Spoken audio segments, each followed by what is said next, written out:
कि भीम बिना ना चली आजुवे बुझाइल बा। भीम बिना ना चली आजुवे बुझाइल बा। अहिरे पमूत पड़ी ताइन के छिटाइल बा। यादो जी पर मूत पड़ी ताइन के छिटाइल बा। भीम बिना ना चली आजुवे बुझाइल बा। भीम बिना ना चली आजुवे बुझाइल बा।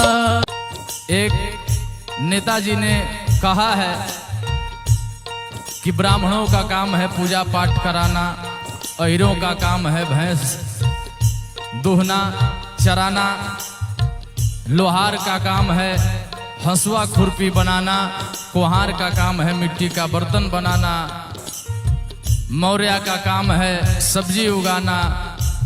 तमाम जातियां। हम ये पूछना चाहते हैं आपसे चचा जी, कम से कम इतना तो आप शर्म करते। आप तो कैडराइज आदमी हैं, सत्ता में जाकर ऐसी ऐसी भाषा का प्रयोग नहीं किया जाता है। सोचना चाहिए, बोलने से पहले 100 बार सोचना चाहिए कि हम क्या बोल रहे हैं। लेकिन खैर बात आप ही की नहीं है, तमाम लोग हैं, चाहे वो किसी जाति के लोग हों, किसी जाति का नेता हो। सबसे बड़ी बात यह है कि आप हमें अच्छी राह नहीं दिखाएंगे तो हम नहीं अच्छी राह पे चल सकते हैं। एक बात आज तक हमारे यादव समाज को समझ में नहीं आया, हमारे पिछड़े समाज को समझ में नहीं आया, इस मूल्यवासियों को समझ में नहीं आया। कौन बात?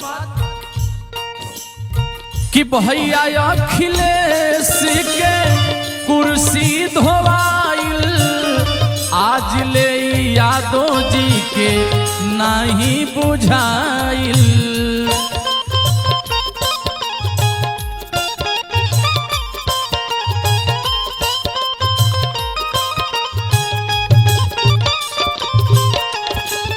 भैया अखिलेश के कुर्सी धोवाइल, तब अभी यादव जी के न बतिया बुझाइल।